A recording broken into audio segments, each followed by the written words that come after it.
மத்திய அமைச்சர் கட்காரி படுக்கை அறையிலிருந்து ஒட்டு கேட்பு கருவிகள் பறிமுதல் செய்யப்பட்டதாக வெளியான செய்திகளால் ராஜ்யசபாவில் கடும் அமளி ஏற்பட்டு 4 முறை சபை ஒத்திவைக்கப்பட்டது.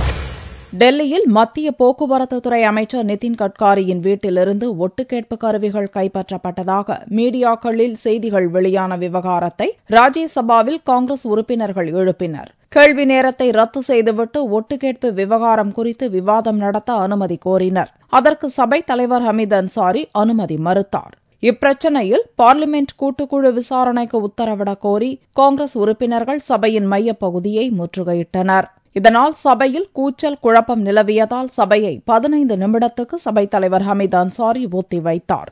சபை மீண்டும் கூடியதும் உள்துறை அமைச்சர் ராஜ்நாத் சிங் மீடியா செய்திகளில் உண்மை இல்லை என்றும் அந்த செய்திகளை கட்காரியே நிராகரித்திருப்பதையும் சுட்டிக்காட்டினார்.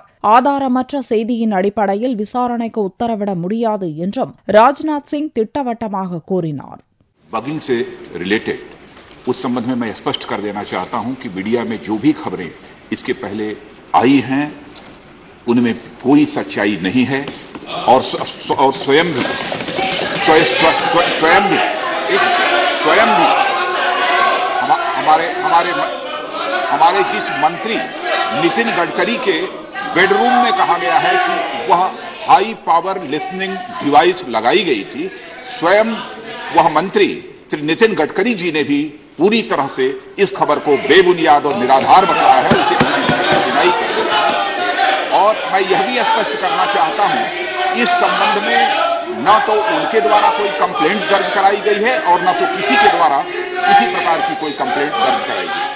மீண்டும் சபை கூடிய போதும் கட்காரி விவகாரத்தை கிளப்பிய காங்கிரஸ் உறுப்பினர்கள் குஜராத்தில் அமைச்சர்கள் வேவு பார்க்கப்பட்டதைப் போல டெல்லியிலும் அதே பாணியை பின்பற்றுவதாக மறைமுகமாக பிரதமர் மோடியை குற்றம் சாட்டினர். ஒட்டு கேட்க அனுமதி தந்தது யார், எத்தனை பேர் ஒட்டு கேட்கப்பட்டனர் என்பது பற்றி பிரதமர் அறிக்கை தாக்கல் செய்ய வேண்டும் எனவும் வலியுறுத்தினர்.